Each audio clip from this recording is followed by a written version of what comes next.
তেল ছাড়াই 1 কাপ সুজি আর একটা আলু দিয়ে সকালের টিফিনে যদি এইরকম একটা হেলদি ব্রেকফাস্ট থাকে তাহলে তো আর কোনো কথাই হয় না। যারা একটু অন্যরকম ব্রেকফাস্ট বানাতে চাইছো তাদের জন্য আজকের এই রেসিপি ভীষণই সহজ, যে কেউ যে কোনো সময় বানিয়ে খেতে পারো। আর জলখাবারটা পারফেক্ট হওয়ার জন্য সাথে থাকবে প্রচুর টিপস অ্যান্ড ট্রিক্স। নমস্কার, আমি রমা। আমার আরও একটা নতুন রেসিপিতে তোমাদের সবাইকে স্বাগত জানিয়ে আজকে ভিডিও শুরু করছি। দেখো, সবার প্রথমেই গ্যাসের উপর একটা কড়াই বসিয়ে আমি এই মেজারমেন্ট কাপের মাপেরই 2 কাপ জল দিয়ে দিলাম। এবার এর মধ্যে দিয়ে দিচ্ছি স্বাদ অনুযায়ী নুন, দিয়ে দিলাম 1 চা চামচ চিলি ফ্লেক্স, আর দিয়ে দিচ্ছি কিছুটা কুচনো ধনেপাতা। এবার একটু ভালো করে মিশিয়ে দেবো যাতে নুনটা খুব তাড়াতাড়ি গলে যায়। এবার দেখো, জলটা যখন গরম হয়ে যাবে আমি এর মধ্যে অ্যাড করে দেবো ওই একই কাপের মাপের 1 কাপ সুজি। তাহলে কি হলো, 2 কাপ জলের জন্য আমরা 1 কাপ সুজি ব্যবহার করেছি। এবার সুজিটা দেওয়ার সাথে সাথে গ্যাসের ফ্লেমকে লো টু মিডিয়ামে করে দিয়ে সুজিটাকে একটু ভালো করে কুক করে নিতে হবে। আর এমনিতেই সুজি খুব তাড়াতাড়ি কুক হয়ে যায়, তো খুব বেশিক্ষণ সময়ও লাগেনি। 1 থেকে 2 মিনিটের মধ্যেই সুজিটা খুব ভালোভাবে কুক হয়ে গেছে। আর সুজিটা যে কুক হয়ে গেছে সেটা একটু চেক করে নেওয়ার জন্য আমি একটু হাতের মধ্যে নিয়ে গোল করে দেখে নিলাম সুজিটা কিন্তু প্রপারলি কুক হয়ে গেছে। এবার সুজিটাকে আমি একটা পাত্রের মধ্যে ঢেলে রেখে দিলাম ঠান্ডা করে নেওয়ার জন্য। যতক্ষণ সুজিটা ঠান্ডা হচ্ছে, অন্যদিকে গ্যাসের উপর কড়াইতে আমি দিয়ে দিলাম 2 চা চামচ সাদা তেল। তেল গরম হয়ে যেতেই ফোড়নে দিয়ে দিচ্ছি 1 চা চামচ গোটা জিরে আর হাফ চা চামচ সর্ষে। তেলের মধ্যে সর্ষে দেওয়ার সাথে সাথেই দেখবে সর্ষে কিন্তু ছিটকে আসে। আর যদি একটু অল্প হলুদ দিয়ে দাও তাহলে দেখবে সর্ষেগুলো কিন্তু আর ছিটকে আসবে না। এটা কিন্তু একটা দারুণ টিপস, তোমরা অ্যাপ্লাই করে দেখতে পারো। আচ্ছা, ফোড়নটা ভাজার যখন সুন্দর গন্ধ বেরিয়ে গেল, এর মধ্যে আমি এবার সবজি অ্যাড করছি। আমি এটাতে আজকে পেঁয়াজ ছাড়াই বানাবো, তোমরা চাইলে পেঁয়াজ দিয়েও করতে পারো। তো প্রথমে আমি এখানে নিয়ে নিয়েছি গ্রেট করে রাখা গাজর। গাজরটাকে আমি গ্রেট করে নিয়েছি, তোমরা চাইলে সরু সরু করে কেটেও নিতে পারো। নিয়েছি ক্যাপসিকাম, কাঁচা লঙ্কা। এবার গাজর, ক্যাপসিকাম, কাঁচা লঙ্কা দিয়ে খুব ভালো করে একটু নাড়াচাড়া করে নিলাম। আর সবজিগুলো যাতে তাড়াতাড়ি নরম হয়ে যায় সেই জন্য একটু নুনও অ্যাড করে দিয়েছি। আচ্ছা, এবার আমি এর মধ্যে দিয়ে দিচ্ছি টমেটো। একটা মিডিয়াম সাইজের টমেটো চপ করে রেখেছিলাম, তো টমেটোটাও অ্যাড করে দিলাম। এবার আমি এর মধ্যে দিয়ে দিলাম লঙ্কার গুঁড়ো। হলুদ আমি দিচ্ছি না, যেহেতু আমরা ফোড়নেই হলুদটা দিয়েছিলাম, সেই জন্য শুধু লঙ্কার গুঁড়ো অ্যাড করেছি। আর দিয়ে দিলাম ম্যাগি মশলা।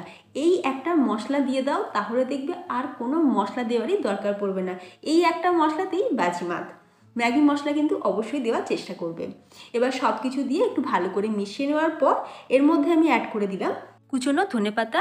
আর ধনেপাতাটা আমি এই সময়ই দিলাম যাতে ধনেপাতা ফ্লেভারটা পুরো মশলার সাথে খুব ভালোভাবে আসে। গ্রেট করে রাখা আলু, একটা বড় সাইজের আলু আগে থাকতেই সিদ্ধ করে নিয়ে তারপরে সেটাকে গ্রেটার দিয়ে গ্রেট করে রেখেছি। তোমরা চাইলে হাত দিয়েও মেখে নিতে পারো, তবে গ্রেটার দিয়ে গ্রেট করে নিলে একটুও আলুর মধ্যে দলাভাব থাকবে না। আর তোমরা যদি এর থেকে ছোট সাইজের আলু নাও তাহলে 2 বা 3টে আলু ব্যবহার করবে। এবার আলুর পুরটা কিন্তু আমাদের প্রপারলি রেডি। এবার আলুর পুরটাও আমি ঠান্ডা হওয়ার জন্য একটা পাত্রের মধ্যে ঢেলে রেখে দিলাম। আচ্ছা, এবার দেখো অন্যদিকে এই যে আমরা সুজির ডোটা রেডি করে রেখেছিলাম সেটাকে একটু ভালো করে মেখে নেব। আর সেই জন্য হাতের মধ্যে একটু তেল লাগিয়ে আমি সুজির ডোটাকে আটা বা ময়দা মাখা ডোয়ের মতন একটু ভালো করে মেখে নিয়েছি। এইবার এখান থেকে ছোট ছোট লেচি কেটে এবার এই লেচিটার সাইড থেকে একটু করে চাপ দিয়ে গোল বাটির মতন করে নিয়ে এবার যে আমরা আলুর পুরটা বানিয়ে রেখেছিলাম সেই পুরটাকে ভেতরের মধ্যে দিয়ে এবার সুজির একটা সাইড থেকে আর একটা সাইডে মুড়ে দেব। খুবই ইজি, যে কেউ কিন্তু করে ফেলতে পারবে। আর এইভাবে একটু হাত দিয়ে প্রেস করে গোল করে নিলাম। এই যে দেখো, একটা গোলাকার শেপ দিয়ে নিয়েছি। একই রকমভাবে আমি সব কটাই করে নিচ্ছি। আরও একটা আমি বানিয়ে দেখিয়ে দিচ্ছি। আর তোমরা নিশ্চয়ই দেখতেই পেলে এটা বানানো কিন্তু খুবই সহজ, যেমন হেলদি তেমনি টেস্টি। বাচ্চাদের টিফিন বক্সেও তোমরা দিতে পারো।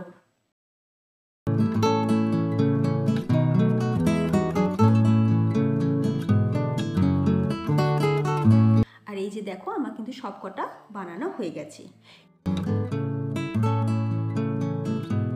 এবার আমি এইরকম একটা ছিদ্রযুক্ত থালা নিয়ে নিয়েছি।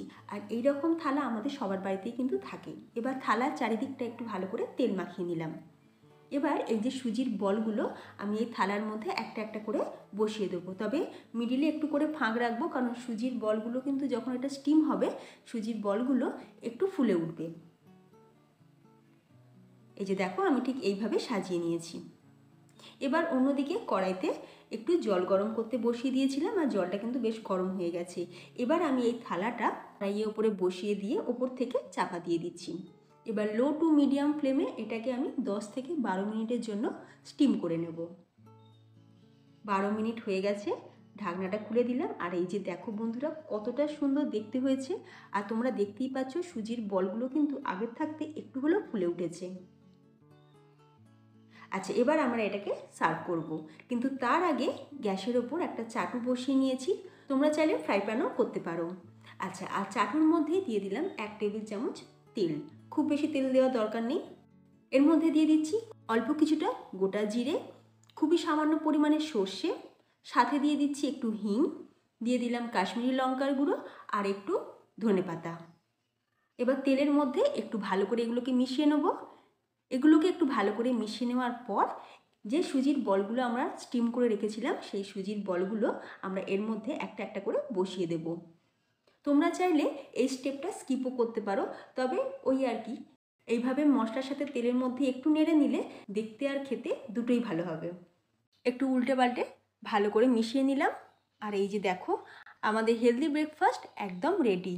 খুব চটজলদি একটু অন্যরকম ব্রেকফাস্ট বানাতে চাইলে আজকের রেসিপিটা একবার হলেও ট্রাই করো, এটা আমার রিকোয়েস্ট। আমার এই চ্যানেলে বিভিন্ন রকম হেলদি ব্রেকফাস্টের রেসিপি ভিডিও দেওয়া আছে, তোমরা চাইলে সেই ভিডিওগুলোও একবার দেখে নিতে পারো। যে সকল বন্ধুরা আমার চ্যানেলে নতুন ভিডিও দেখছো তাদের কাছে অনুরোধ রইল চ্যানেলটি সাবস্ক্রাইব করে পাশে থাকা বেল আইকন অবশ্যই প্রেস করে রাখার জন্য, তাহলে আমার চ্যানেলে নতুন ভিডিও আপলোডের নোটিফিকেশান সবার আগে তোমাদের কাছে পৌঁছে যাবে। তো ফ্রেন্ডস, ভিডিওটা আমি এখানেই শেষ করছি। তোমরা সকলে ভালো থেকো, দেখা হবে নতুন কোনো রেসিপির সাথে। ধন্যবাদ।